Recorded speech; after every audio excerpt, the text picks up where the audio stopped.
Yesterday, we went to River Falls. You have to tell me your favorite part. About River Falls? About the whole The thing. whole road trip? Oh, Oh my trip. God. How long do Jeez. we have for the cold open? 4 hours. 4 hours. I mean, Just it kidding. just got started out on a good foot. Good hand. I got 2 energy drinks that I'd never heard of before. Were they good? Did you try them? They were fine. Oh. One was called Bucked Up, which had a buck's antlers on the can, but they were red, white, and blue. And by the time I was done drinking it, my car had changed into an F-250 with a bumper sticker on the back. It says, You my had- other car's an ATV. One of those metal hanging dealies down in the bottom of the back. And then the other one's title was called Screamin' Freedom. Wow, you got some really American ones. I am ready to join the Army Reserves and Wait, become were a these from weekend the protein warrior. house? Yeah. Yes. Was that your favorite part? I mean, you guys, no, there, like I want it to be so bad. I loved the protein house, by the way. I know. I Loved want. it. Like, there's like I want to buy more of that sugary free sugar. Those RX pancakes? syrup. So that I want that to be my favorite part, but there are just so many better parts. Like, well, first of all, I loved the River Falls like athletic center, Yeah. Yes. The but Falcon I Center. also loved the time where we couldn't even leave town until Peter dressed his dog in I was jammies, and like We were just watching him put jammies on his dog. That's so mean. the dog thought so too. It's not mean to you. It's mean to your dog. He was Well, he embarrassed. should stop peeing. There's no doubt your dog should stop peeing in the He should house, stop panic peeing in the house then. and then he wouldn't have to wear the diaper and the jammies. And then he wouldn't that have to get protect changed the in front of diaper. his friends. But that's how Okay. we got started. But to be fair, he looks pretty darn cute. Oh, Those yeah. little Oh, he was pajamas. adorable. Jossie said something like come on. she would have no money if she had a dog. Because they don't she have would dress him up jammies. in monkey He's pajamas. our little gordito with the monkey pajamas, and because Laura bought him she bought him those pajamas because his full name is Gordon LaShawn Bananas Hermanson Odney. 5 names. I added the LaShawn because for some reason I was thinking of LaShawn McCoy when we were making his name tag, and I was like, his middle name is LaShawn. But then I started calling him Gordy Bananas, and now he's got banana pajamas. yeah, Gordon L. Bananas Hermanson Odney Esquire. So I knew it was going to be a good day. Like I knew the trip for the 3 best friends that anyone could have was going to get started out on the right foot. Yeah. Once I saw the dog getting dressed in jammies. And then, Yeah. but I also really enjoyed the stop at Cold Stone. Oh, yeah. Oh, that was so much fun. The employee was so enthusiastic. She loved I her don't care job. how happy she I is. hope she hears this She and realizes loved her that job. She gave me like a needed amount in a Love It cup. She really also, we're being sarcastic. She hated her life. She really did. You guys, She she gave us hated $5 off for my When birthday. Jossie said she was gluten-free, I think she wanted to jump over the counter and strangle you. Yeah. In her defense, gluten-free people are the worst, though. Yeah. They're She so looked like annoying. that her getting a little thing to put the ice cream on was like the worst had to go to the back inconvenience room, she's dude. ever had in her Switch life. her gloves. Like, my day couldn't get worse. And then this girl says she has celiac disease. You know what you should have done? You should have taken a bite of something with gluten in it and just started puking all over. And mid-puke, guys you're like, would is have this to what drive you home with wanted? me. Is this what you wanted? Did you really? At least feel you didn't bad have to for putting change these gloves. on? She probably just put fresh gloves on too, and she's like, she knew I She's wouldn't like, believe her. Oh God. She was also like wearing headphones, like not listening to anything we Here's said. the thing: she's one of these people who's actually probably like happy at heart, but she's playing like that was a facade. I think she was just one of these like, It's like a kid who dresses in all black or something. what are they called? Like Hey. the emo people? No, what are the emo people like? Goth? Gothic. Like she was like playing it, but she didn't have the dark eye makeup. But she was just like She was just FML. playing emo. Yes. See, I because feel you like- don't work at Cold Stone if you hate your life. I feel like she had her. It was doubling as a chocolate shop. Get real. I feel like she had her dream job at Baskin Robbins and then got demoted to Cold No, Stone. dude, Baskin Robbins has no chocolate shop combined with She- it. Yeah, but they have 31 flavors. Like the amount of ice cream you could eat at the job, how could you be sad? That's what I'm saying. This is all a facade. Anyway, the Cold Stone stop was just unexpected. It was like I didn't know we were doing that. so So that was one of your favorite parts. yeah, that's what made we it really so fun. made the most out of that strip mall in Hudson, We Wisconsin. We just did. hit it up. We did. I think my favorite part was definitely when we were just standing in the empty rink for like 40 minutes. Oh, yeah, because listening to the random I told noises. Coach The Cranston ghosts. 1 o'clock and we showed up at noon. I Oops. liked it. I I liked mean, I got listening a to the feel for the ghosts. place. I'd go back to that rink. I know we talked about it a handful of times this season, but like first game of the season next year, let's go. I got an incredible video of you two. I can't wait to see it. I was asking you guys what you thought of interviewing the rink. us. Oh yeah, we both give it a 9. So Well, there were like there's evidence of animals in the rafters. The raccoon. What did he call Whisperer? himself? The raccoon yeah. whisperer? Yeah.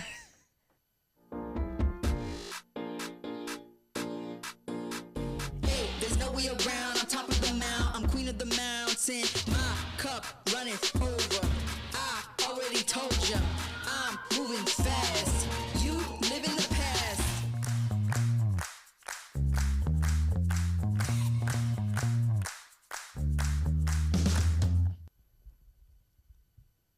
Good afternoon, hockey fans. If I didn't get canceled yet. If you haven't gotten canceled yet, you know what's not canceled? Our wonderful sponsor, Dogwood Coffee. I've got here. You want me to hit you up? Here you go.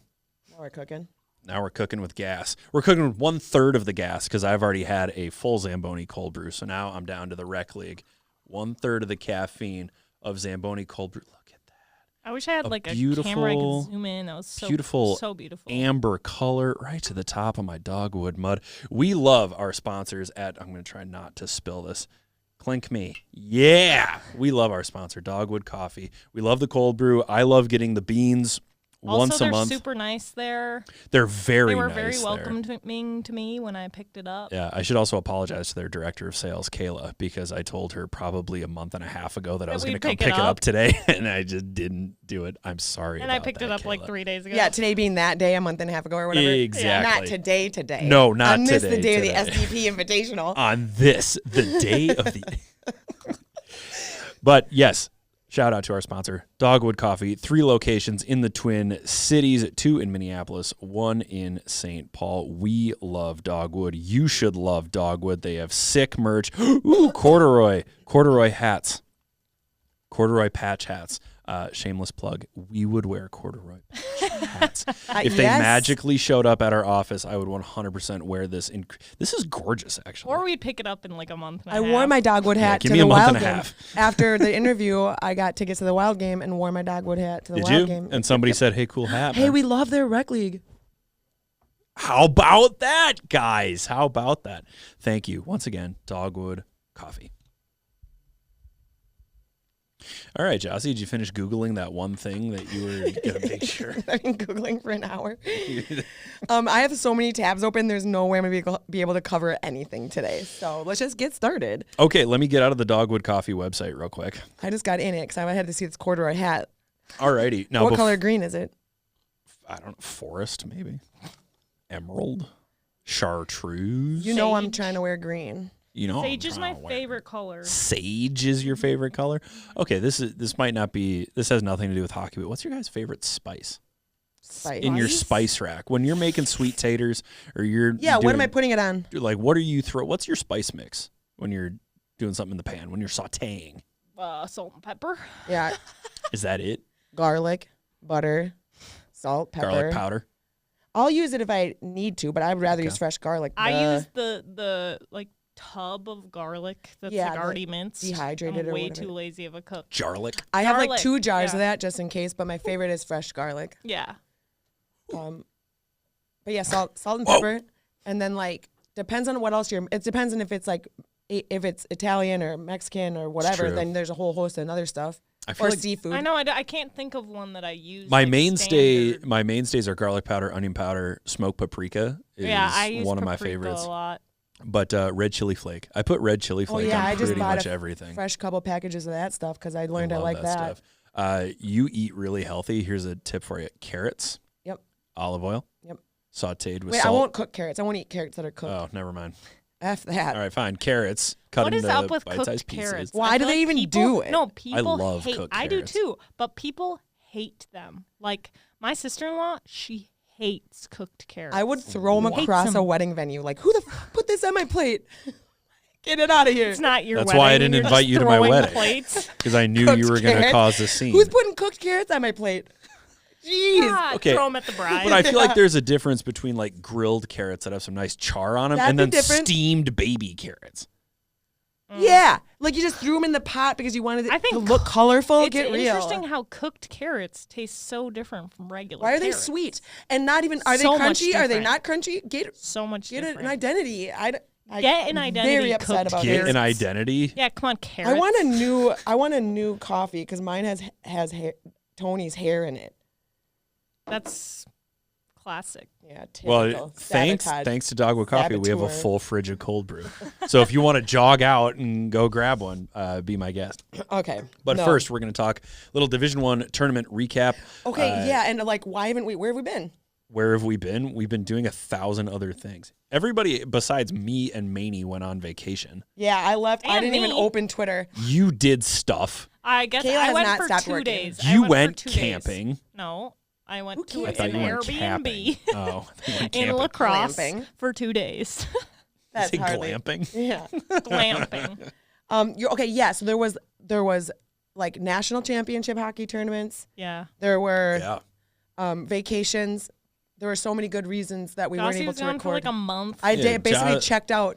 Joss went to Florida. Tony went to Italy. Jenny went to Mexico. Kayla Yeah. went camping. And Glamping. Maney and I are just in the office on a Sitting here like Saturday, nobody's telling us what to do. where did you go? Honestly, when Tony was in Italy, I was kind of like, what am I supposed to do without him calling me? And like, telling you what to every do all day. few That- hours. the thing is the job security is scary. If something happens to Tony, we're all screwed. We all See, have no direction. When I first started working here, I thought that way. And now that I've been here for 10 years, I'm like, if he's not calling, it's a day for me to We're not sending do some hours other to Sharon. stuff. You know how much cleaning my house got? I was like, wow, I haven't been able to feels clean my house weird. for like 5 months. Nice. This is nice. I watched, I finished Girls, my third rewatch of the show Girls. That's what I did over our little break after Yeah. Stars of Tomorrow. Yeah. But that was the reason why none of us were able to watch. For one thing, we got rejected for credentials for the Yeah. Women's Frozen Four. Yeah, thanks a lot. in Minneapolis, and people have told me, well, what about next year? I'm like, I don't know where it's going to be next year, and we're not exactly going to pay for 2 people to fly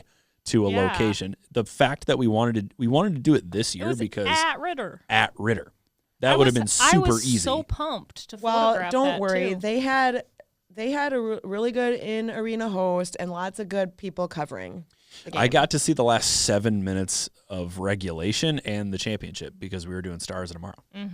So I went to the semifinal games. Lucky, Yep. Turns out I know people.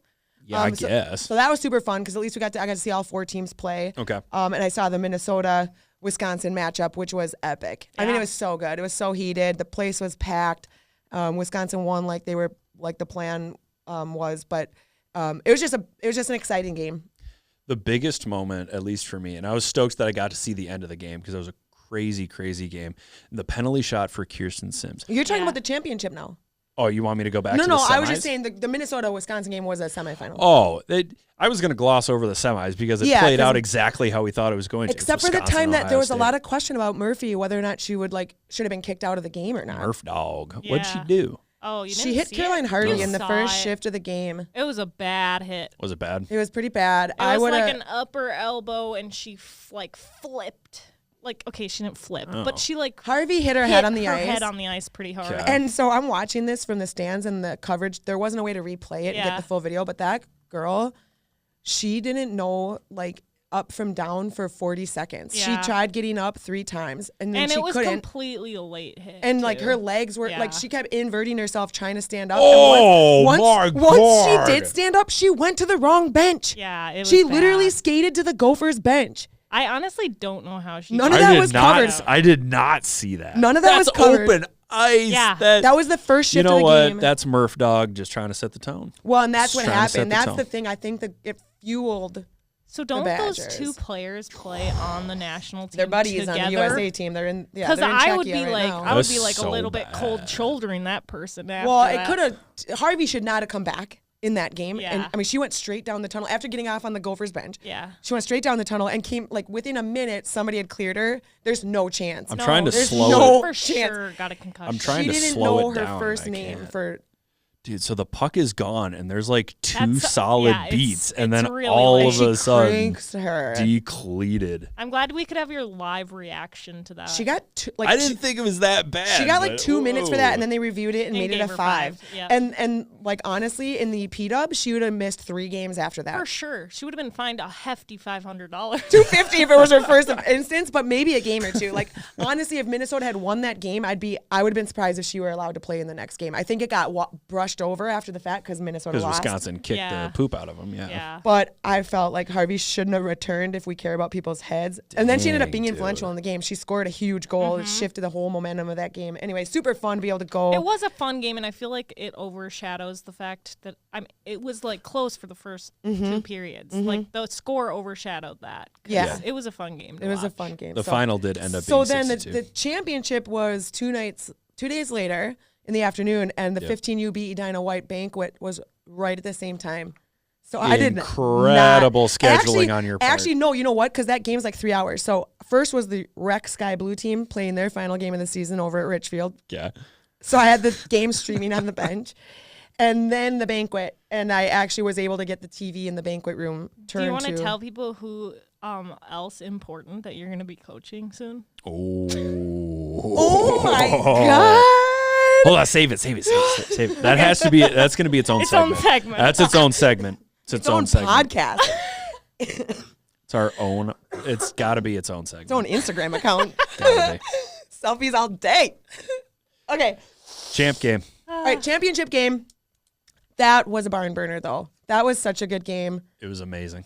Oh my God. And I hate there that word. wasn't somebody that watched hockey that day that didn't have really amazing things to say about where the women's games come to. No. And I was so mad because we were at Stars of Tomorrow that day, and I just kind of forgot it was on. So did I. And I was home, or I got home later, and I was just sitting there all of a sudden, and I was like, the game's on. And I turn it on, and it was right when they were reviewing the goal. Oh, no way. Or the covered puck. Yes. Yeah, the covered and I puck. was like, oh my gosh, that was insane. So the game's just back and forth, back and forth, back and forth. The top players on the teams are getting goals, and they're just highlight reel goals. As a fan, it's what you dream of, right? Oh, a penalty. It's Mighty freaking Ducks in real life. A 18 penalty seconds shot. left. So, A penalty shot late in the third, and the Wizard of Madison, Wisconsin, Mark Johnson.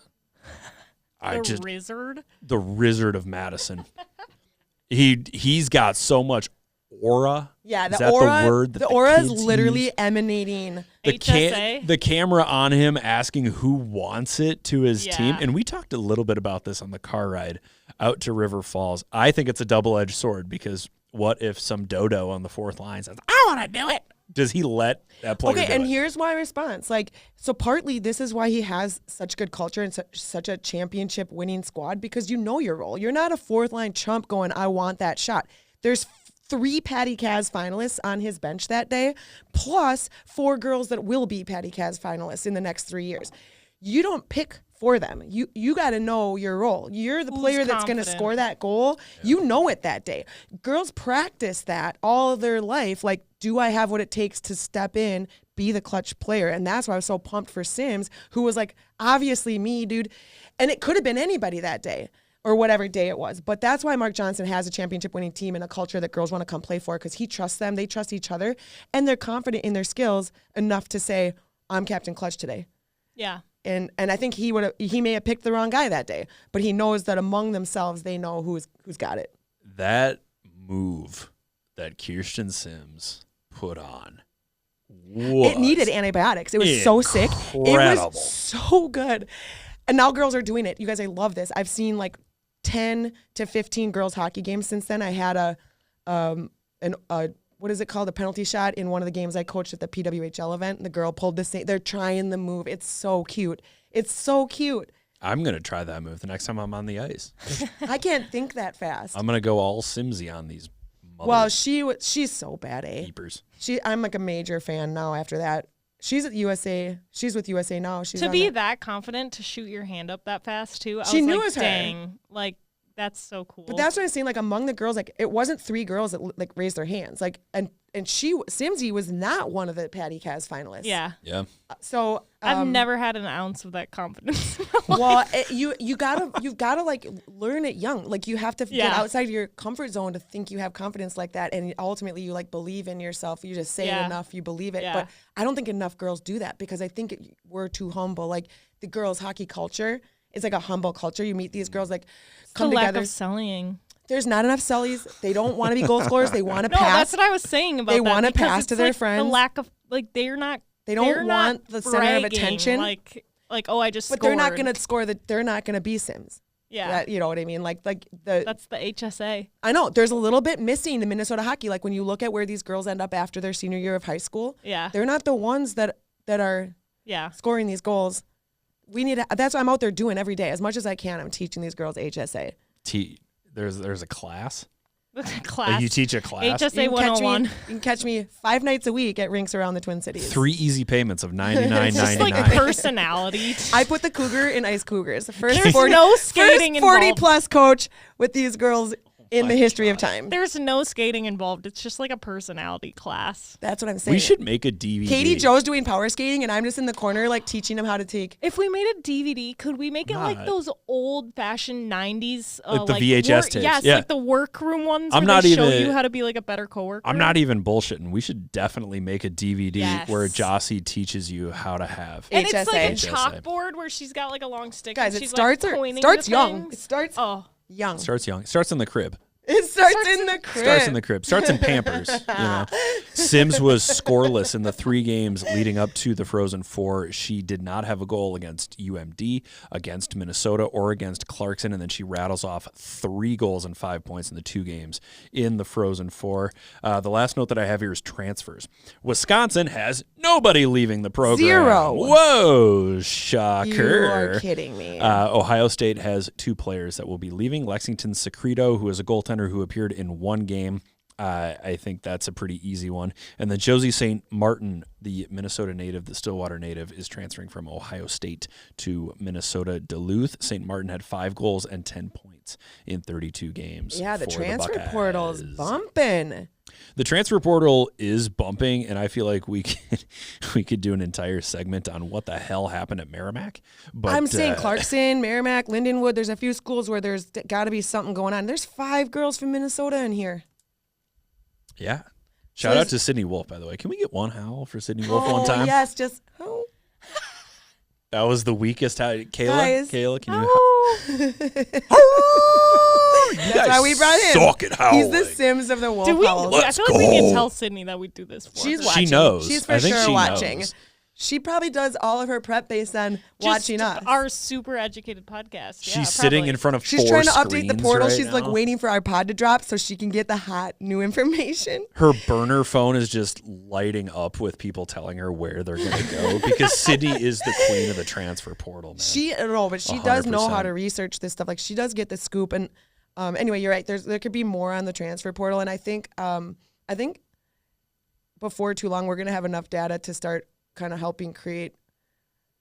I don't know, a better plan. Like the transfer portal can, I don't know. Identifying by the looks of certain it now, patterns and yeah, by trends. the looks of it now, it's feeling a little bit more like a cop out than a necessity. And there are some players in here, like I just mentioned, Secreto. If she's only going to play 1 game and a really good goaltender might be showing up in the offseason and she's going to get more playing time, I have a lot of sympathy for goalies. There's only 1 crease, and you want to play, right? know your Yeah. role. So, I know, but this is part of the whole mental game in hockey. Know your role. But if you're a senior who's already completed Why'd their you choose degree, goalie? why? What do you?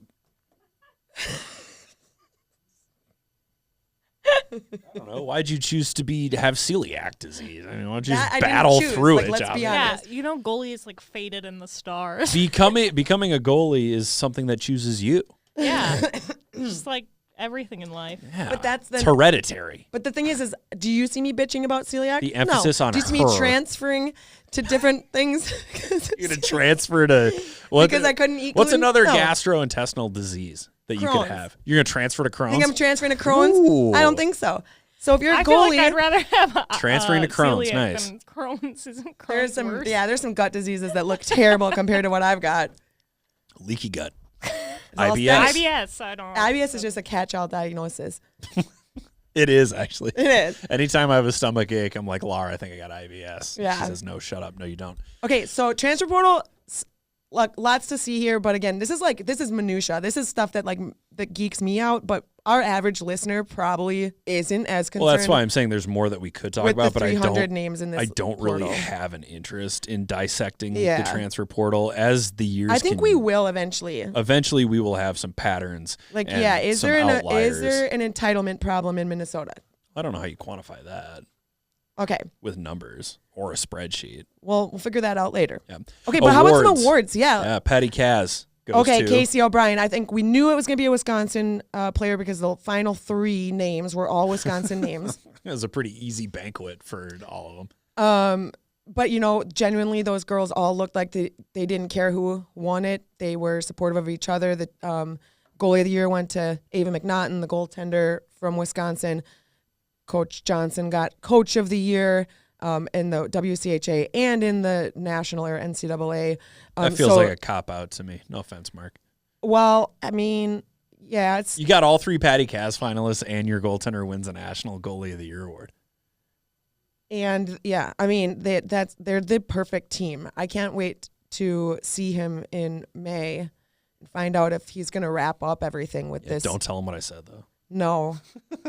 I'll never be able to go back to Madison. Okay, but Rookie of the Year went to Caitlin Kramer, who's Very cool. UMD. I bet you've got her stats active or easily active. Her statistics? Yeah, what got her?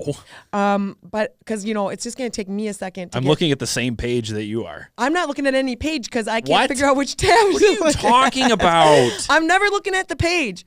What do you mean you're never looking at the page? You Wait. never could have been a theater kid.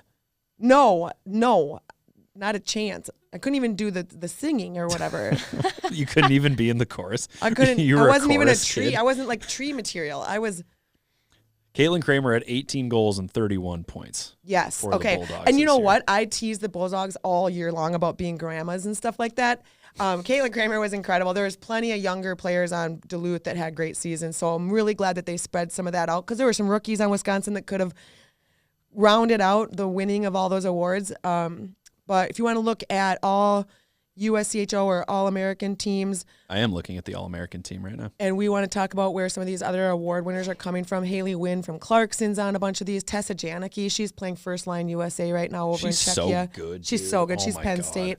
Joy Dunn, who scored in the national championship game for Ohio State. Emma Peschel, she's younger. She's the lone Minnesotan on the All-American teams, the defender. Isn't she younger? What do you mean? How old is she? Emma Junior. Peschel. Okay, Jocelyn Amos is up here for Ohio State. She also is scoring in that national tournament. So some names other than Wisconsin names. And then, interestingly, the WCHA awards dropped as well. Maybe we'll find some time in the postseason podcast. Really dive into the nest. We can start finding out which one of the Sunny Kangaroos made all whatever teams and stuff like that. Still not convinced that's a real team. I've been reporting on them all year long. As a matter of fact, I'd like to get some photos of some of the girls. I wonder if Tony would pitch in. You want him to fly you out to go to the Sunny Kangaroos game? Is that too much to ask? Oh, here's the national awards. I'm trying to get reimbursed for gas. So, yeah, I don't know if we're going to I'm fly submitting the receipt from Cold Stone. Get him to pay for our ice cream. Nice. All right, I think that about wraps it up for Division One. Unless you have anything else to let's toss move in on. there. We've got too much to do today because we have our actual interview with Joe Cranston today. Yep, and we're going to go to that interview right now. We caught up with the head coach of the University of Wisconsin at River Falls, national champion Falcons, Joe Cranston. Enjoy. And now we have a very special guest with us today, the back-to-back defending national championship head coach, Mr. Joe Cranston from the University of Wisconsin River Falls. Joe. Hey, thank you very much. Great to be here. Congratulations. Congratulations. Back-to-back national championships. Are you ready to move on to bigger and better things? No, we're pretty much set right here. I've been here a long time, and I'm not going anywhere. After almost 30 years, you're pretty you're entrenched here. Yep, very much so. All right. Well, we appreciate you taking the time today. Thanks for we took a tour of the rink, kind of a self-guided tour, and it is a gorgeous facility. Now we're here in the community room. Can you tell us a little bit about this building? What is it called, and when was it built? Well, Hunt Arena was built in the early 70s, and that was kind of the only athletic thing out here where all this is now. And then in 1990, they built the field house with the indoor track and our training facilities. And then 8 years ago, they built everything around it. So Hunt Arena is kind of in the hub, right in the middle, and then they went in and tore everything out, but they left the wooden beams and the wooden ceiling because we wanted to keep that because it's really cool. It keeps us grounded. But Of course. Dollar-wise, it would have been more economical to just bulldoze the whole thing, but we made them leave the beams and the ceiling, and then we were leaving for either Plattsburgh, New York, I think, or Middlebury, Vermont, and there were people actually with jackhammers waiting for us to have our last practice in March before we left to fly out for the Frozen Four.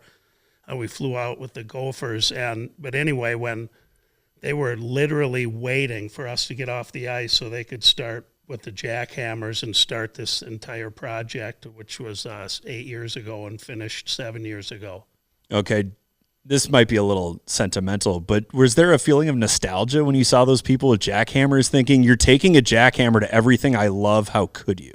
Well, in a way, yeah, but the fact that we knew they were going to keep the ceiling and the beams in was really helpful in that, but we knew what was coming. You know, we had seen all the designs of this unbelievable facility here, and so it was really more exciting than anything. Just get her going, and you see our facilities here are better than a lot of D1 schools. We're really fortunate, so it was well anticipated. And it feels like it would be an incredible recruiting tool. I mean, you walk in a parade of women's hockey players, and they get a look at this facility, and I'm a Falcon forever. I wish it was that easy, but when we get kids in, we always talk about the wow factor. You get them in, and you go into Hunt Arena up on the end where you guys were, and on the west end, and look down at the rink and the bowl setting and all the banners and the big screen and all of it, and it's pretty impressive. But yeah, we get the wow factor, and the kids come in and they see that, and they see like the atmosphere for our last Frozen Four and the national championship games, and where they're sold out, and it's a lot of, they want to be a part of that. Thank you for bringing up the Frozen Four. Do you have any extra duties as the coach of the host team? Like, do you have to run around shaking hands and hand out cups of coffee and make sure everyone's having a good time, or can you just focus on coaching? No, I just focus on coaching. Okay. We have a great game crew here and a tremendous staff, and they make sure that my only job is to coach hockey. That's every game all year, and even the Frozen Four, besides moving my team out of our locker room with I did that and did a lot of that before the girls even started. That was really the only duty I had to do, which was very strange, and hopefully I'll never have to do that again. If you're not familiar, the NCAA had the home team here move out of their locker room to make way for one of the visiting teams that were coming in at a higher seed. So River Falls was booted from their own home locker room in their own home rink for this tournament and ended up in a visitor rink even during the championship game against the ultimate runners-up of the tournament. So that doesn't make any sense. Just asinine. What? Yeah, it makes no sense because it doesn't have to happen that way. There's no reason for it. It didn't happen with the Gophers, and like I told you, as soon as I caught wind of it, I called Brad Frost, and he's like, we were the 4 seed. Nobody moved us out. Yeah. That's crazy. And he wasn't too happy about it. And I found out the D3 men's tournament going on in Utica at the same time as ours. Utica was the 4th seed, and they didn't get moved out of their locker room. So it's pretty unprecedented, and I just hope it never happens again because it's not even about losing your home. It's about all of a sudden you're at 180 degrees different coming into the rink. You're warming up in a different end. You're practicing. Your practices are different. You're on a different bench. I mean, it's very weird, but we acclimated to it really well, and we used it to motivate us. I think the last thing I said to our team before we went on the ice in the third period against Amherst, I just said, Amherst is in your locker room right now, and I walked out, and we shut them down in the third period. So we used it to our advantage. Definitely fuel for the fire for the Falcons because that'd be a tough pill to swallow. And it's not that other teams aren't acclimating to some of those same types of things, but it did feel unprecedented, and it did feel very you guys need to be focusing on the same things other people are focusing on, not moving your Right. things. Yep. And that was my big thing a year ago when we were undefeated national champs. Everything was all about no distractions. They heard me say it every day, all the time, no distractions. And then all of a sudden, here we are this year, and we're out of our locker room, and it's really the ultimate distraction. Mm-hmm. You know, like Bud Grant used to say, you know, the ultimate equalizer are distractions. You know, if you're distracted, you can play a team that's way less talented than you and they could still beat you. But so we had the ultimate distraction. But again, what are you going to do? You can't whine about it. You got to just use it to motivate, and that's what we did. It also seems awkward for Amherst. Like, Amherst doesn't care. They're on the road no matter what. I would have so eaten that up. I would have been like, booyah, I'm in your locker room. We're going to steal some tape. We're going to help ourselves to some mouth guards or something. No. But I feel like Amherst, if they're on the road already, what do they care? And it doesn't matter if they're in a practice locker room or in somebody's home. It would feel more awkward to me to be in somebody's home. I would rather be in a practice locker room. Yeah, I would too. And I said that when this whole thing went down, I said I'd rather be a visitor at a visiting rink than to be a visitor in a home rink, because nobody expects to be other than a visitor when you're a visitor. Sure. But yeah, it was very weird, but again, we got through it. I always think that teams that do gel and come out on top in the season have dealt with varying forms of adversity. And for a team that can overcome that kind of distraction and adversity, like at that point in the season, then it's just telling how and why you guys come out on top at the end. So good for you. That comes from good leadership too. Yep, we had great leadership the last 2 years, but I think the fact that a year ago when we were undefeated and we had so many distractions, that they're really good at focusing and keeping their sights where they need to be and moving forward. So I think that helped us with dealing with that distraction this year. Does eliminating distractions, does that only come with having done this for 30 years? Or are there just little tips and tricks that you pick up on the longer you coach? Like, okay, maybe we'll not do film this day because the girls don't really want to watch it and they're not going to pay attention. Are there little things you pick up doing this for 30 years that help you eliminate those distractions? Yeah, I think so. I mean, you always want to get better as a coach. You gotta, as soon as you think you're a good coach, you're not a good coach. You know, I always say you got to get better every year. You got to get better every day, just like your players. So you're constantly trying to improve and look at things different. And, you know, somebody asked me I was at a high school girls game this year, and, you know, he said, what do you do now differently than you did 10, 15 years ago? And I said, well, everything. It's not even the same terminology. Maybe my defensive zone, we run a really weird defensive zone that nobody else in the country runs. But other than that, all our systems are different. Your terminology, I would have never talked about distractions 20 years ago or 15 years ago. But, you know, your team, our program, our team gets better and you know, everything changes. But, yeah, you pick up different things along the way. And it's my job to get better as a coach every year. How do you, so not looking at a 10-year time span, but just a 2-year time span, national champions 2 years in a row, what did you have to really evaluate between the two seasons, or what changes did you make just to maintain being the top team? You know, nothing really, because I think we've been the last, I forget when COVID was, but ever since COVID, we've been a 1 or 2 seed in the country every year.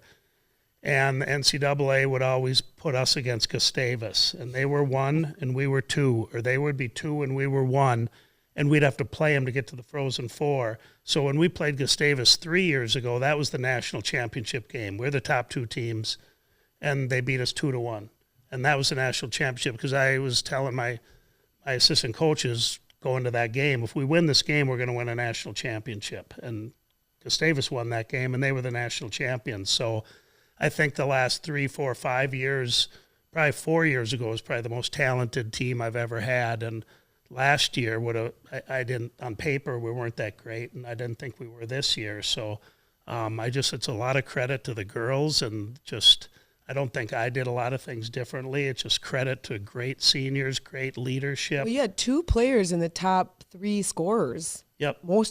At least most of the second half of the season while we were paying more attention. Yep. But and we have helps. 3-4 years in a row. Yeah. The National Player of the Year, the Laura Hurd Award, we've That's the best player in D3, and we've won that 3 out of the last 4 years, Yep. which is unheard of. Wow.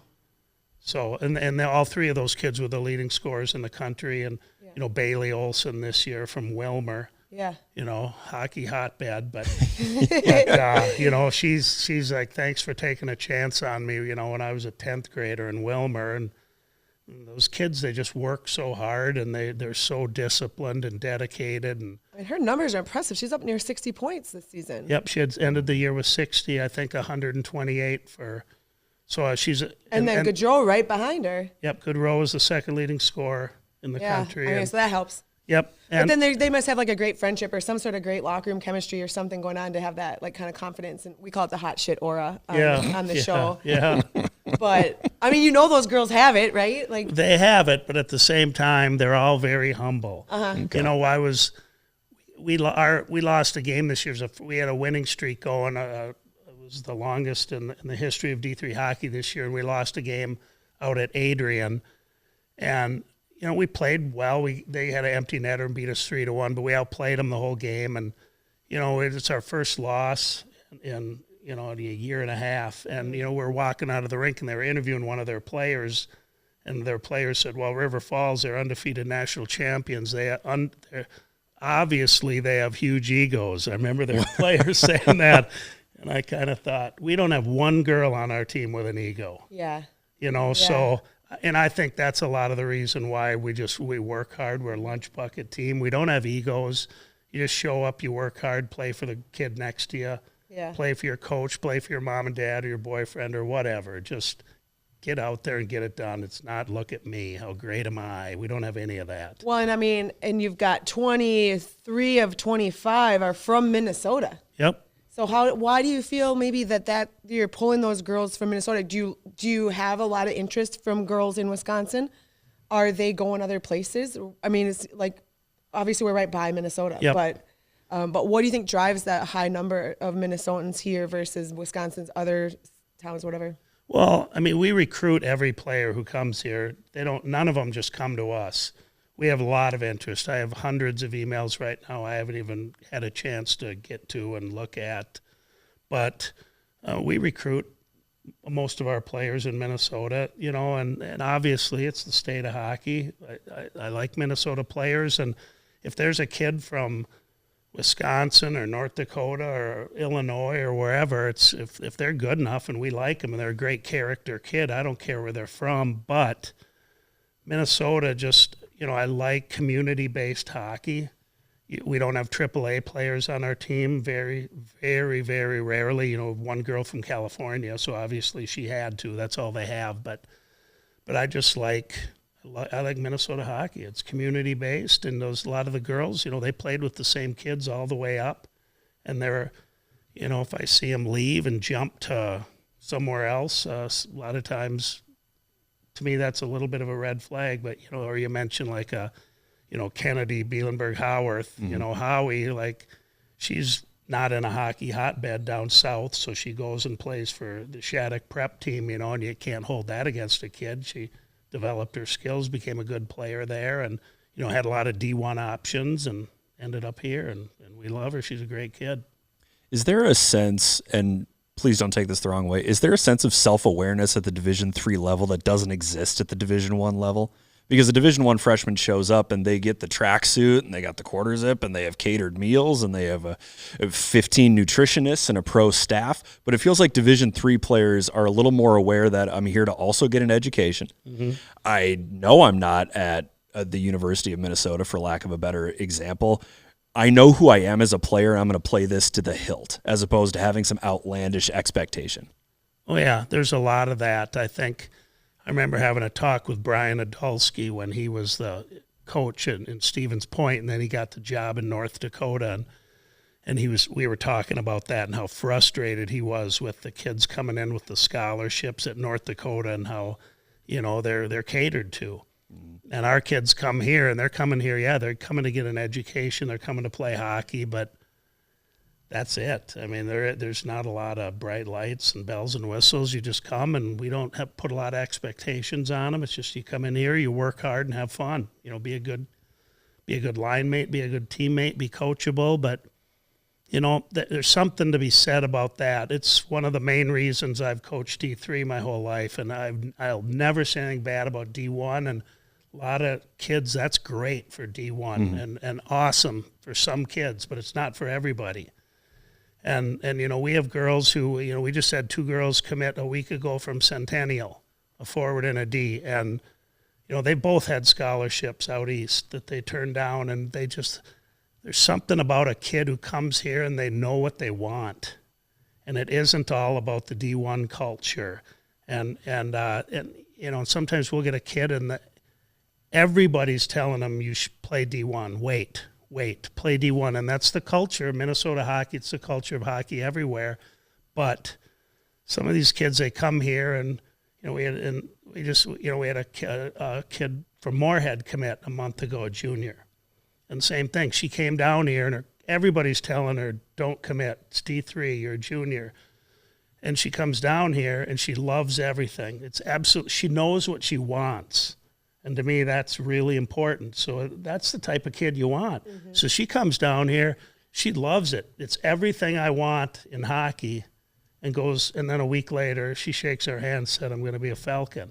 And I like those kids. They know what they want, and it isn't about D1. It's about finding the right fit, finding the right education. They're going to come here. My seniors leaving right now after 4 years, their record, I believe, is 109, 9, and 3. So 4 years, they won 109 games and lost 9. Yeah. That's pretty fun. Yeah. So, yeah, right. So these kids who come and it's a lot to fight off all the D1 influences, but they come, they know what they want, and really that's the type of kid who's going to have success in life, and so I think a lot of the reason we're successful is we get those kids. Mm-hmm. I think it's funny you say that's pretty fun. You have I see Maddie Laverne's name here from Warroad, and that's one of Izzy Marvin's favorite sayings is winning is fun. Yep. No matter what level or which team you're with, you're going to have fun if you're going to win. So whether it's Class A, Class 2A, Division I, Division III, winning is fun. Yeah, absolutely. And that's a big reason why we get the kids that we do. They know they're going to win 100 games, and you have a chance every year to play for your conference championship. Every year you're going to play in the NCAA tournament and have a chance to play for a national championship in front of 2,000 people. And you don't get that at a lot of other places. A lot of D1s, you're never going to get that. So it's exciting. And just, again, it's those kids who think things through and aren't just drawn to the D1 light. It's, hey, there's some great hockey at the D3 level, and you can have a lot of success. So why not do it?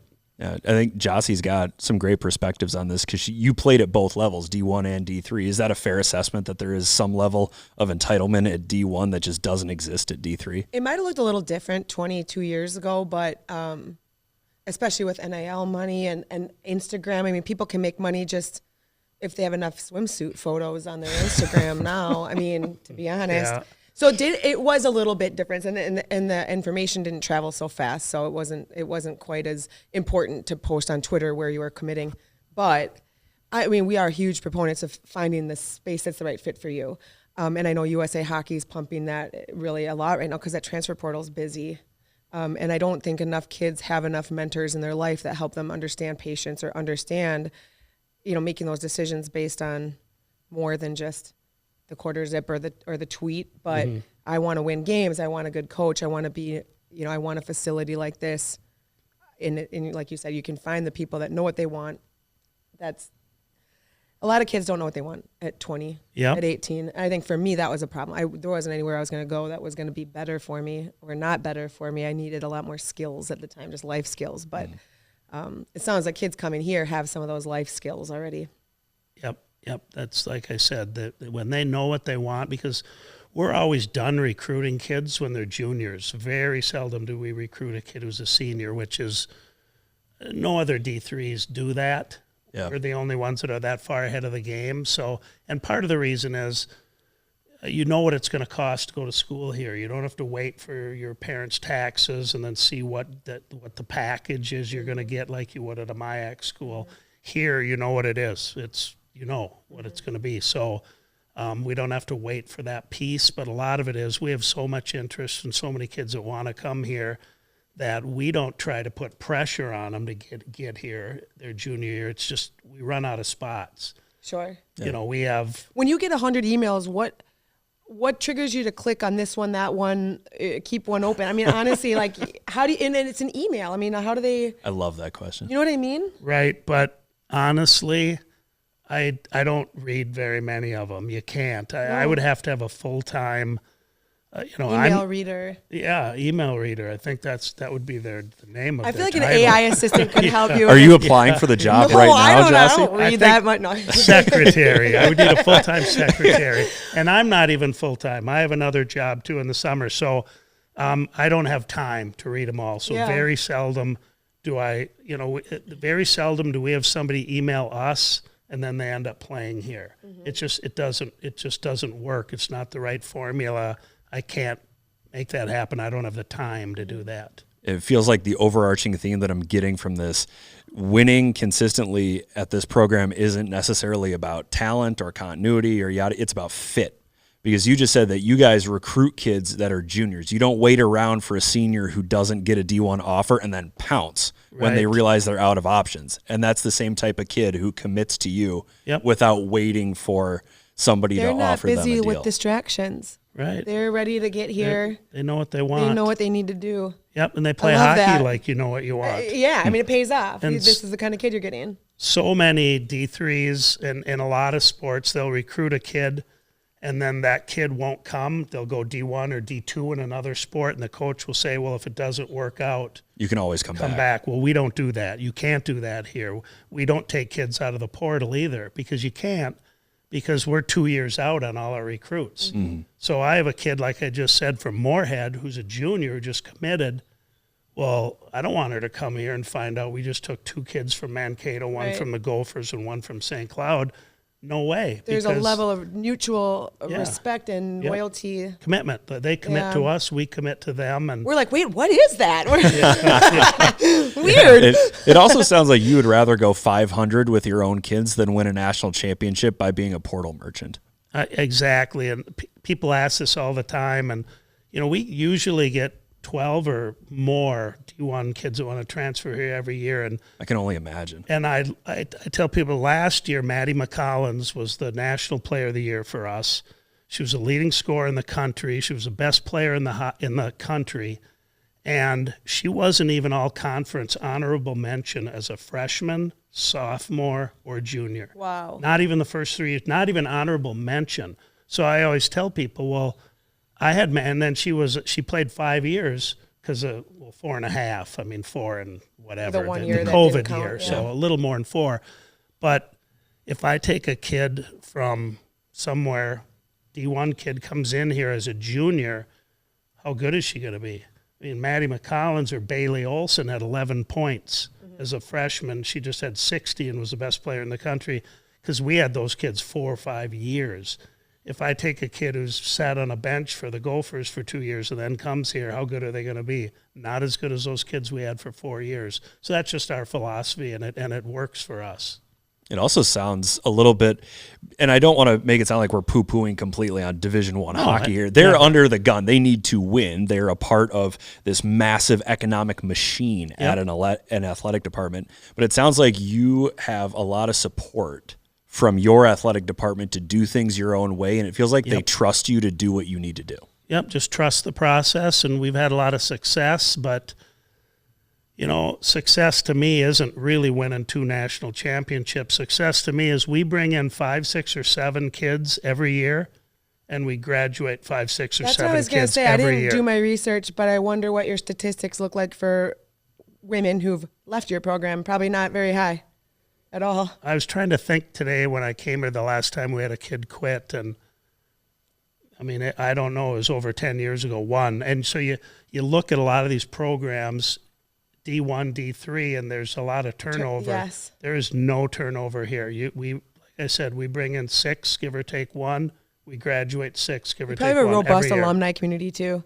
We have great alumni. Yeah. Yep. I mean, I'm like, last weekend with girls from, 5, 6 different Division I colleges, and almost none of them had any kind of active alumni association with their hockey players. And these are some of them won national championships back in the day. But that culture we were talking about is not necessarily being built in a lot of these schools where the girls just come and go and they're just kind of cattle herded through and they're poaching out of the portal. But it's something special to have that culture for the current players, for the alumni, and for future players. Yep, and we take a lot of pride in that. And you know, and not everybody's going to come in and be a star for 4 years, or we might have a kid who will be on the third, fourth line for 4 years, but they're going to stick it out, and they're going to be cheering you on, and they're going to have a great attitude, and they're going to learn the life lessons that you can provide, and that's what coaching is all about. But yeah, we take a lot of pride in that, and our alumni. We have such awesome alumni, and they, you know, come into the games, and they're on the bench after we win a national championship, and they're just hugging you, and they're more, just as excited as the girls. They're owning it, they own it, and then our players know too. You throw on that jersey, and you're playing for a national championship. You're playing for 26 years of players. It's pretty awesome. Yeah. Do you study any businesses to get ideas about hierarchy or structure? No, but I run my own business, so you know, okay. Wait, what are you doing this summer? I'm. Oh wait, we talked about this.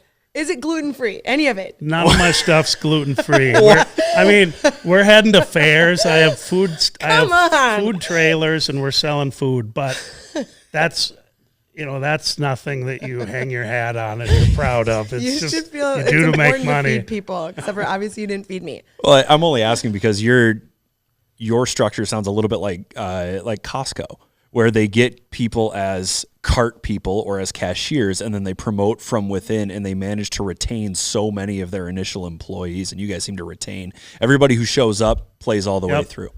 But we do. You know, one of my assistant coaches is Jim Walsh, and he does 95% of the recruiting. I don't do it. And I was never very good at it before I hired him, and he's fantastic. But we run our hockey program like a business. And when he's talking to recruits and moms and dads and grandmas and grandpas and aunts and uncles and the boyfriends, and he covers all his bases, you know, he says we're running a business here. You know, if we have one spot left and you're going to wait a month or two, you know, Joe's not going to be that happy with me because I need to fill that spot, you know. So we do run it like a business in a lot of senses. But I am a business guy, so that's probably why. Gotcha. That was kind of an off-the-wall question. Sorry to throw a curveball at you. No, we agreed we wouldn't do that. Now here's a curveball. You got a player listed at 5'19" for height. Oh no, that's not. I'm kidding. I was just trying to make things light after he threw that curveball at you. Plus 5'19", that's not even a thing.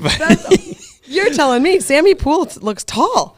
She is tall. She's also a heck of a hockey player.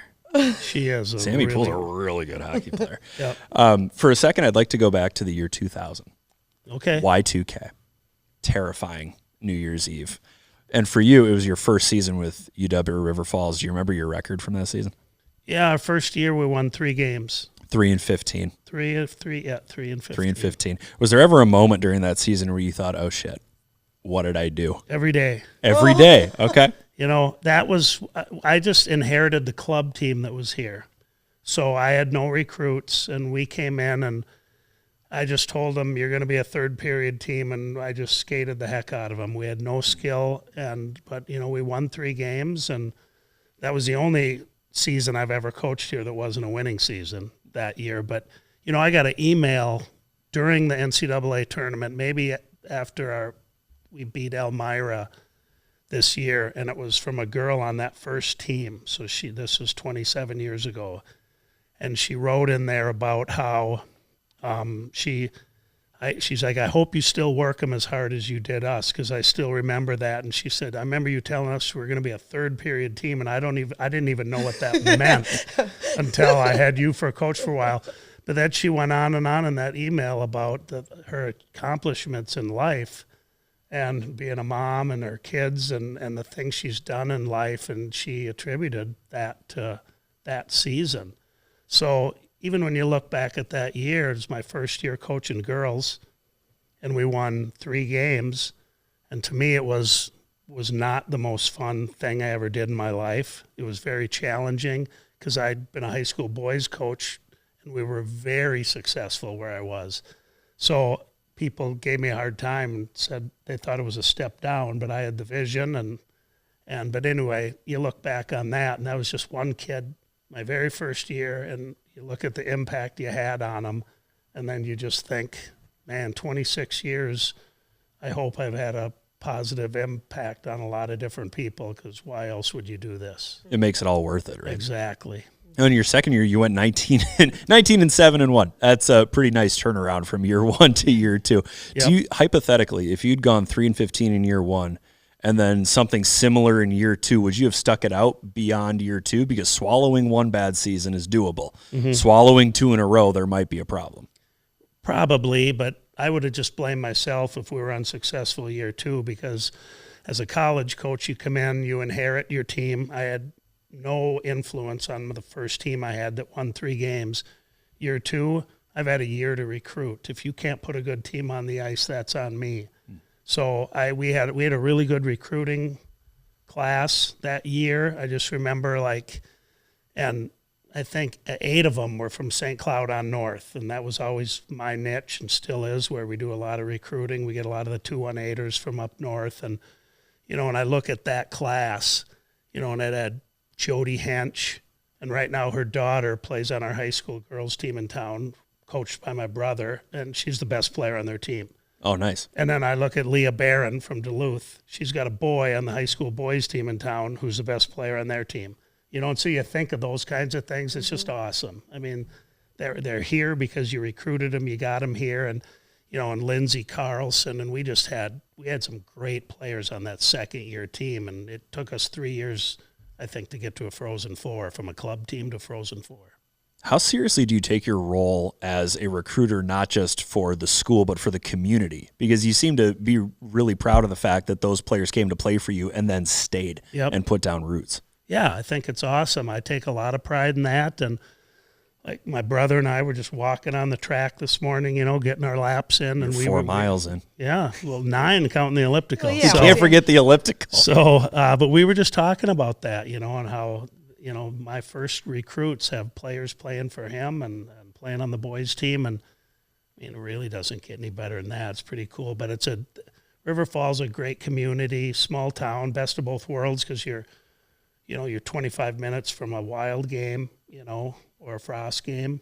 But yet it's kind of small town and great college. So it's a great place to stay and raise a family. That's what I did. Came to school here and never left, really.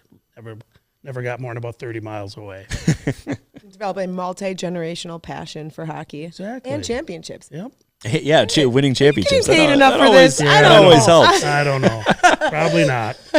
One of the other programs that's built kind of a power over the last few years and really come into its own is Gustavus. You played them in the national semifinal. Are you and Mike friendly at all? Do you guys go golfing or fishing in the summer? No. It's funny, though, that you should bring up Mike Carroll, because I was talking about him this morning with my brother, to the Carroll brothers. Oh, yeah. There's Mike and Steve and several Pat. of them. And yeah, they're everywhere. But the interesting thing is, when I went and played out of high school, I went in the USHL and played for the North Iowa Huskies and broke my leg, and that kind of ended my hockey career. And then I was up at NDSU and Moorhead State, and Mike Carroll took the job at Fergus Falls College, the hockey coaching job up there, and actually got me to come and play there for a year. So Mike Carroll coached me in college for 1 year. How about that? And so that's pretty funny. But, last year when I was down in Florida for the national convention, and I had to give a talk because it was national coaching year, so I had to give a speech, and there's a lot of Minnesota people there. Winnie Brote was getting an award and some things, and I said my last 4 coaches that I had as a player were Mike Carroll and Bob Motzko, the Gopher coach, and Tim Cullen. Most people are familiar with the Cullen family from Moorhead, and Charlie Burgraff. Oh, my gosh. I'm like, how lucky am I? That was my last 4 coaches. Wow. And so I think, just lucky, So it's funny you should bring up Mike Carroll because he and I are pretty good friends. Okay. I'm really good friends with Charlie Bergraff and Bob Motzko. I saw him in Florida last year. We keep in touch a little bit, and it's just hockey world's small. But when realistically, I think Gustavus won the national championship in 2000 when you had 3 wins. So you can't act like Gustavus they really? just put No, it they together. didn't. They were tough. They didn't just in the put early it together. 2000s. The They first- had Maureen Hardwick. They had No, but I'm looking at past No, champions. I got to stop you right there. Maureen Hardwick played for St. Thomas. okay. No, whose daughter's on Edina? Well, but Lots of Mo, daughters. Sarah Mo. Sarah Moe, and she was a Laura Hurd. There's a Mo. Yep, she was the National Player of the That's Year. what I'm talking about. But the first team in the West to ever win a national championship was Gustavus 3 years ago. That was the first one ever, and then we won it Really? the last 2. Yeah. So okay. Nobody had ever won it out there until 2 years ago. And I'm not pretending to be Karnak. I have the history on my screen right Yep, here. So okay. I'm looking at every I champion. know Gustavus was tough in the early 2000s. They were, and that's Yeah. that's when Mike Carroll took over after Scott Moe. Oh, and St. Yep. Thomas was D3. So, Yep. all right. Yeah, and they were tough. Yep. So having that rivalry with Gustavus, though, and being so close together, it's become kind of an annual 1 versus 2 game. How important is that for Division III hockey? Excuse me, I caught a booger in my throat there. How important is it for D3 hockey, where you're trying to constantly drum up interest, to have those rivalries like that? Because anybody can get up for a rivalry game. Right. And Gustavus is always our big rivalry. Those are great games. We're always a top. I mean, the last 4 or 5 years we've been 1-2 in the country almost exclusively, but we're always top 3, 4, 5 teams. So those games are fantastic. We obviously a year ago we were undefeated, so we beat them all 3, 4 games counting the tournament. But this year they beat us 2 out of 3, but they're all just. Well, they kind of blew us out in one game. 7-2? Yeah, thanks for remembering that and reminding me. Well, wait a minute. But that's because Augsburg's in the mix now. I mean, Yeah. are you is this worrying you? No, this is fantastic. The more in the mix, the better. Yeah.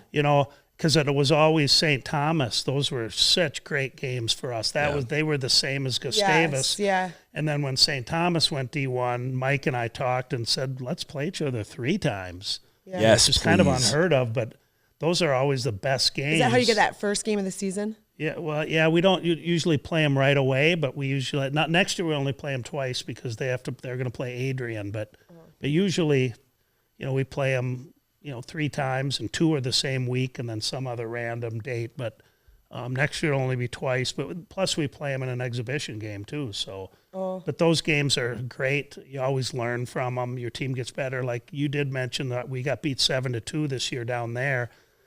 That was a great turning point for us because we only lost 1 game the rest of the year after that. You hadn't had any really that many bad games up to that point. Right. We had just lost 1 up to Yeah. that point. So, but that was an eye-opener, and it was a good way for us to turn the page on the undefeated season. And, once you go undefeated national champs, you always see, like, historically, the team is kind of tanks at the next year.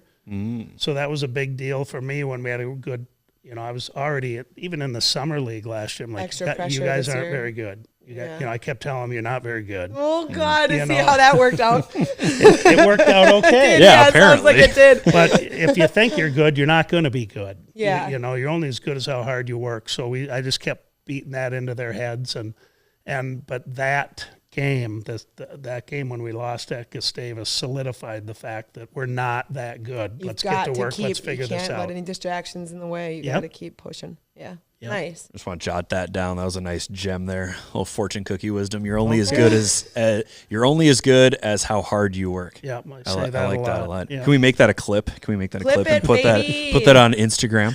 And I think it is important to draw in casual fans to have that sort of theater surrounding a game, because if, let's say, you've got Stevens Point coming to town, how many people are going to come out to see Stevens Point? But if it's Gustavus or if it's an Augsburg, then somebody over at the Quick Trip might say, hey, I got a free night. Let's go watch the 1 and 2 teams. Yep. So those games are always high energy. That in our Hunt Arena, even we play Gustavus, even the middle of the season, there's 1,000 people there. That's really fun. A lot of times it's the first time for our freshmen to really play in front of a crowd like that ever. So it's really fun. We've taken up a good amount of your time here, but when we were in the arena, I couldn't help but think, what a great venue for a concert, for a band. Okay. And then I thought, what band could play at Cardin Hunt Arena? Can you tell us a little bit about the band that you founded? You know, you come in, you roll into town, and you did your history lesson, and you knew about Burnt Toast. Okay, yes. So, yeah, I played in a band in college called Burnt Toast as a lead singer and guitar player. My brother was a bass player, and, yeah, we wrote songs. We had a lot of originals. We did a lot of off-the-wall stuff, not top 40 stuff, but a lot of John Prine, Chris Christopherson, different stuff, but it was a very fun thing to do when I was in my 20s. I think the song "I Hate Cats" had a very poppy vibe. Yeah, it was definitely our most requested song. It might not have been top 40, but top 41. Maybe. I think it hit Billboard. Yeah, number 101. You mentioned John Prine and Chris Christopherson. What about a little Waylon Jennings? We did a little bit of Waylon Jennings, little off the wall stuff, but yeah, nothing. Really nothing you'd hear on the radio, maybe. I don't think Hank done it this away. I think that was I love that song. Yeah, 2-chord song. We when did I that came one. to Nashville. Son, you finally got it made. See, now you have to wow. sing. You have to sing for us now. We're going to pass. Can you give us a couple of lines of The Man in Blue? No, I'm going to have to pass. Okay, from Dang a student's perspective, what is your favorite change or adaptation of this campus, of this experience of the River Falls life since you were a student till now? Oh, by far the biggest thing is the Falcon Center. That's your favorite? This is, you ask any girl on the team, where do you want to spend your time when you're not on the ice, and it's still the Falcon Center. We have a great university center, too, that's crazy nice building right in the middle of campus, and that's really nice, too. They didn't have that when I was here, but, you know, when I went to school, I wasn't really sure where the library was. Why would you need? You were the lead singer of a band. Why would you need to know where the library was? You weren't exactly studying Chaucer. No, I was not. Nobody needs a library. Yeah, but it's River Falls is like a secret. People don't even know about it in the cities, and you come over and look at this campus and our athletic facilities, and you're like, oh my gosh, this is crazy. So we are very, very lucky. Mm-hmm. I agree. Wow. I agree. I said it's got the potential to be like a 10 out of 10, but I haven't seen where the girls do squats yet. So once I see that, I'll let you know. Yeah, well, I'll show you the weight room and the perfect. And it is so nice, state of the art. It's just gorgeous. Well, Joe, we appreciate the time, and we appreciate you telling us about River Falls, because we do want players out there to know that it's not D1 or bust. You can have a fantastic experience playing at the Division III level, and especially in a facility like this. There's nothing wrong with D3. D3 is not a swear word when it comes to recruiting. No, and you know, we kind of touched on it, but I had opportunities to go coach D1. Mm-hmm. I've had opportunities to play D1. And I've just always liked no scholarships, no nothing, like we touched on. You come here to play hockey, you work hard, you make a commitment, you know what you want to do. You come here, you play, it's fun, there's no politics, there's no nothing. Come in here, play, work hard, and hopefully win a natty in the end. Yeah, well, and listen up, 10th graders, because 11th grade is your year to get your spot around here. Yep. It's your time to decide you want to be an elementary education major and to come to UW River Falls. It's a fabulous ed program. Yeah, that's what my major was. I was L-Ed, and I did that for 7 years. Hunt was an educator. What was? Hunt. Yes, Walter Hunt. Yeah. Yes. You know, back in the day when my dad was alive, he was a graduate of UND, North Dakota, and he'd always have his North Dakota jacket on. He'd walk around in the rink, and he'd tell people that he's Walter Hunt. And I was like, Dad, quit doing that. You can't do that anymore. He wasn't proud enough having his son coach the women's dynasty. He had to be Walter Hunt. Well, we were 3 and 15 when he was walking around the rink. It was still early. He might have been distancing himself from you at that point. Yep. Well, how fun. Thank you so much for spending your time with us. Pleasure for us to come here, really. Thank you very much. Been very fun. I really appreciate it. Thanks.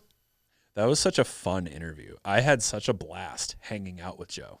I really got to know University of River Falls better. My favorite deal is both the Division I and Division III national champion women's hockey teams came from the University of Wisconsin. What are the chances? What are the chances?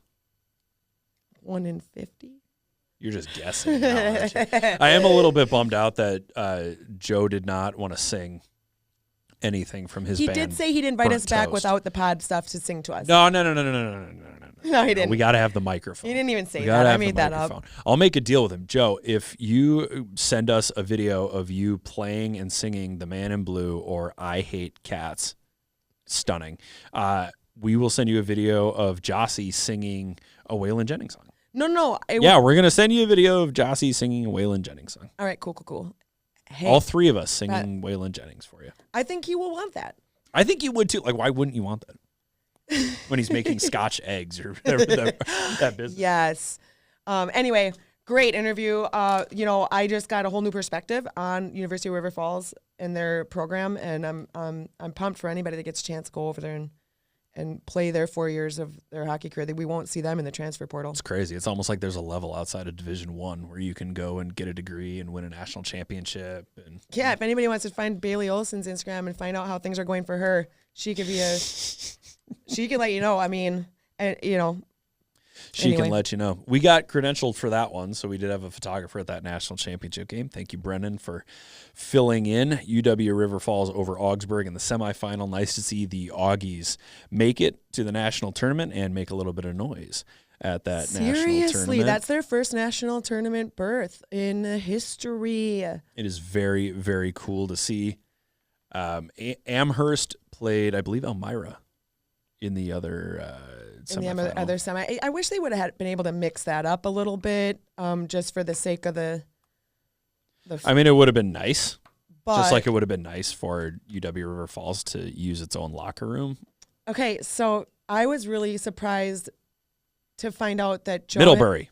Joe had done some research and found out that really was unprecedented. I mean, when I first saw the headline about River Falls having to move out of their locker room to make space for the higher seeded team, I thought, well, that makes sense. Yeah, like I guess that's probably how they do it.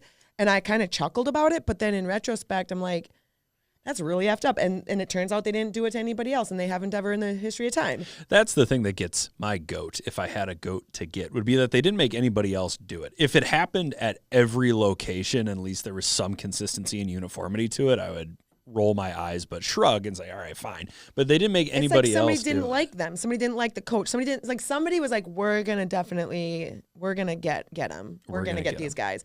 And I'm even more excited that they pulled through to win the championship under those circumstances. It was Amherst who they played against, and Amherst who happened to be in their locker room. So I thought that was Ooh, a little chip on the shoulder time. added drama is always fun. Congratulations to Biz Bauer, the Augsburg University head coach, first-year head coach Biz Bauer, who is the National Coach of the Year. So well-deserved. I mean, I'm excited that we got a chance to talk with her early in the season. I do want to note Bethany Brosnan was a finalist for Coach of the Year at Division I. She made it all the way to the bottom 2 or whatever. Okay. Also would have been super exciting had she won that award over Mark Johnson. But I think there's something, too, coming onto our pod. So if you're a coach and we haven't called you yet, you can call us.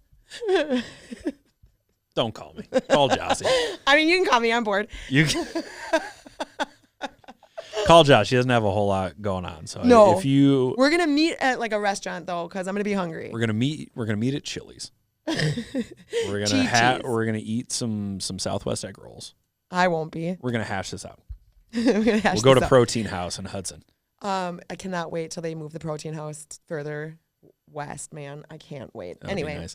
Kayla Simonson, the Rookie of the Year at the Division III level. That one was pretty Whoop, whoop. easy. yeah, Kayla Simonson had a hell of a year. she's so good. She really is. I would keep an eye on her. I don't know how locked in she is at the D3 level, but if I'm a Division I coach and I need a goaltender, I might send Kayla an email.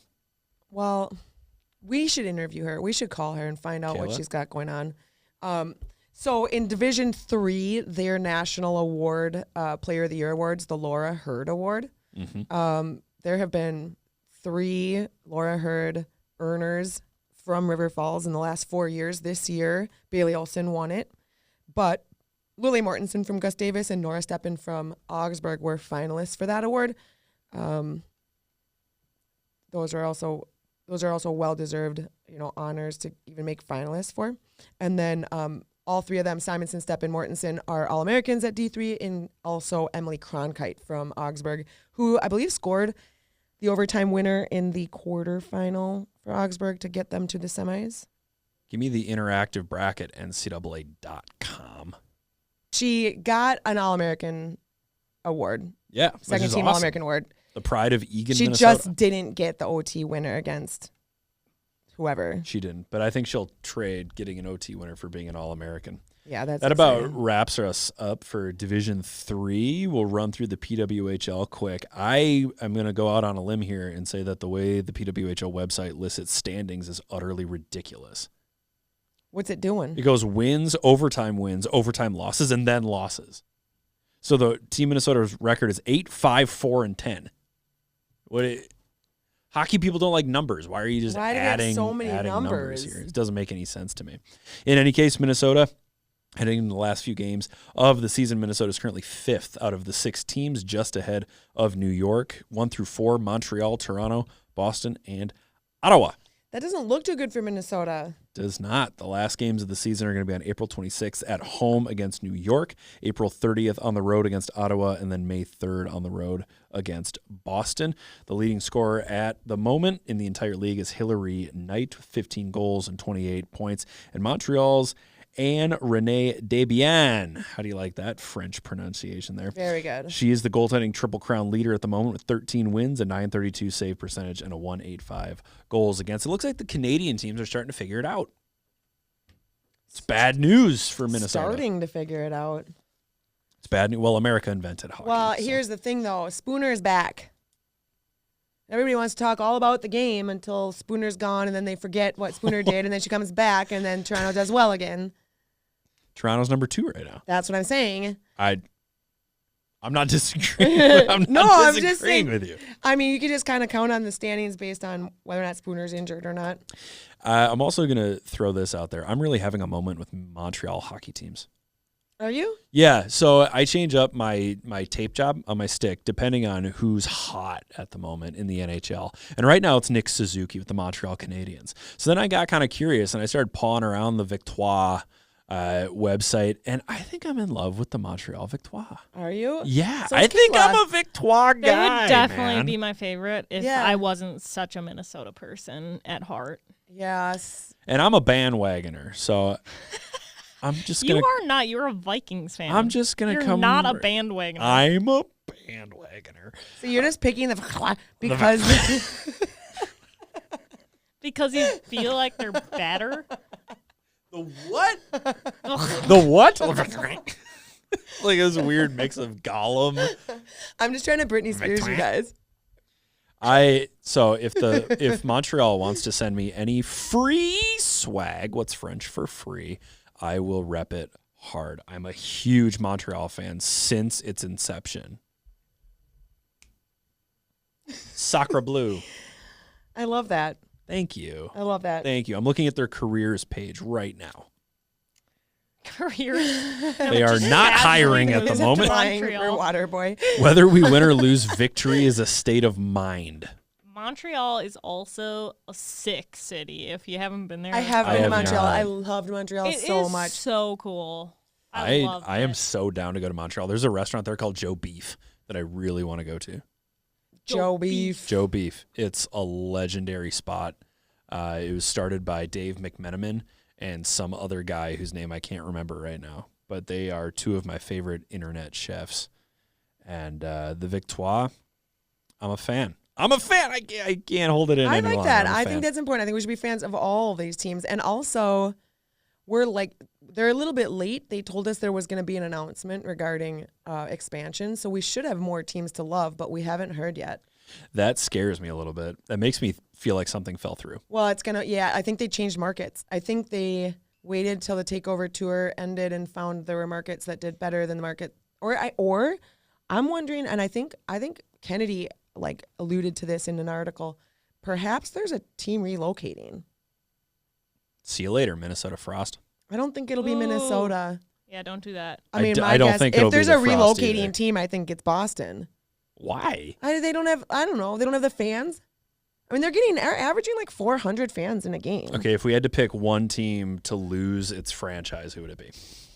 Unfortunately, I feel like Boston should have had like a more downtown home. See, I think New York is the franchise that's on the ropes. Maybe. I was throwing it out there. I don't know what their attendance is looking like. We don't want to lose any franchises. I don't think here. any are going away, but like any of the, I hope not. but like I said, there was some like buzz, some tea, could be totally wrong. Some tea. But something made it so that these guys weren't making their announcement within the 4 to 6 week window that they estimated. Okay. Which means that maybe there's just going to be a delay till next year or whatever. You know what's frustrating for the players, and we've talked about this a couple of times, but this is also coming up more now in some of the media. If you're players like Murphy or Edwards, if you haven't committed to the draft yet and you're waiting to find out if the timing's your timing, I mean, you got to know. You've got to know information. You've got to know if a team's But like based on whenever the draft is happening, like you'd think they would have already announced an expansion team because the draft's like coming up, right? Or have they not announced the draft date? Right now I'm looking at last year's draft. It was in May. Because Sarah Fillier signed a 1-year deal, We right? brought As that up. opposed to a 2-year deal because This she is- wanted to see where the expansion was going to go. This is what is being talked about in in the media now is like, okay, Fillier got kind of hosed by timing. And so now for some of these players, they want to know now. They want to know before they make themselves draft eligible if they're going to play another year at college and wait for a better potential contract or if they should get in right now. So, I mean, not that the PW's just exclusively worried about college graduate students, but it just seems like something's coming. Some sort of announcement will be coming, and hopefully sooner than later. Yeah, the declaration period ends on May 8th. So the draft will be sometime, I believe, in May. And last year it was like in the second week of May or first, like 10 days of May or something. The PWHL has not yet announced a date for the 2025 That's what I'm saying. draft. They're What are not- we doing? They're not setting a draft date until they What are announce we doing? expansion because these girls can't declare if they don't know if there's 2 more teams or 1 more team or no more teams. It's not in And- their best interest. And this is from Google's AI overview, but they haven't set a date for the draft. What are this amateur hour? Well, and it has to do with other international play and other, like, there's just a scheduling nightmare going on for women's hockey. They're trying to figure out where Worlds are going to go. Do they cancel it during the Olympic year? Do they do it before the season? Do they do it like how they? And this is part of the problem with the same people on every roster too. Like There seems to be a lot of moving pieces, and nobody quite knows where the pieces are moving. although it does seem like there's more accountability to the wacky scheduler. More people are talking about it. The scheduling snafu and stuff other than the players now, which is nice. I mean, that would be nice. I'd like to see a little more continuity. But Speaking of all these players, they aren't playing what right an now. incredible segue. Yeah, these women that are not currently playing PW right now because they're all over in Czechia at the Women's Worlds. Now, you guys are familiar with the Women's Worlds because we've been talking about the mascot for 6 months. Yeah, what did they end up going with? They went with Tori. They went with the hot lady. They went with the lady. And We just don't know if they have an actual mascot on site and what that mascot's wearing. I think you should put in a call We to already your talked sources. about this. Oh, Haasi's got to be there. I could probably reach out to her.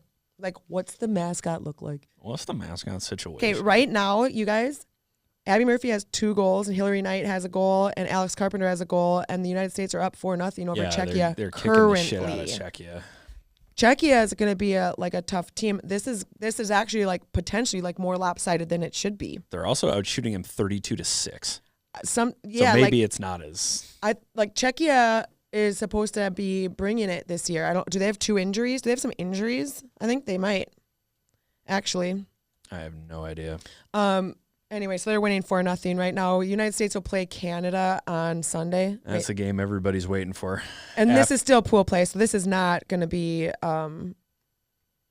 for the World Championship on Right. Sunday. That's the championship's going to be on April 20th. So, barring an incredible comeback by Czechia, the USA should be 2-0 after today's game. The team beat Finland on Wednesday 7-1. Kelly Panic 2 goals. Haley Skamira also had 2 goals. Taylor Heisey Hillary Knight and Lee Steckline. Is it just won me a or does gold each. Panic she just comes out of the woodwork in international play or even in the Dangle League or whatever we all watch in the summer. I don't know why Panic seems like she's The Beauty League? the Beauty League. She scores big goals in that. I don't know. It's fun to see her like she steps out of her Frost uniform and she's just on fire. Well, that's all I got for Women's Worlds. It's, Canada and U.S. appear to be the favorites for Women's Worlds. Yeah, well, this is a fun roster to see because you get your PW and your college mix.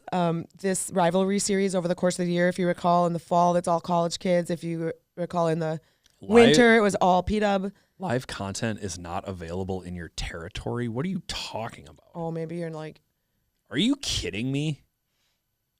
Whatever. Can you add a bleep here for me?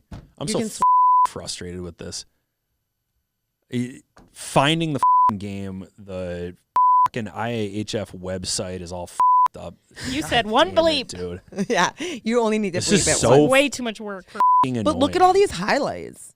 Oh, good. I could watch highlights of the Switzerland game. I can't watch the actual. Wait, it's on NHL Network, I thought. How do you watch the NHL Network? I do pay some money to So you pay for it. Yeah, I do. You're right. Talk You're about right. eyeballs. You're right. Stick it on the NHL Network, and then we'll make sure that the IHF live stream doesn't work. But check out this game center you can go to. IIHF Ice Hockey World Championship. Watch. Coming soon. Oh, that's the men. I don't care about the men's. Okay, well, I don't care. So as we've known all year, the accessibility to be a fan for women's hockey leaves something to be desired.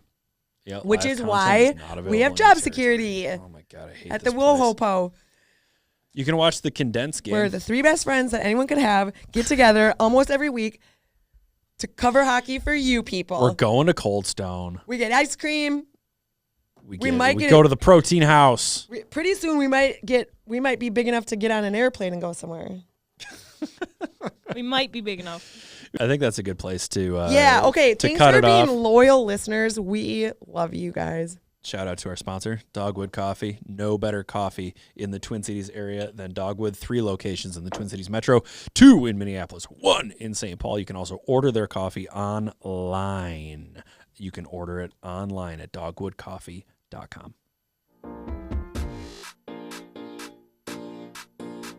Hey, there's no way around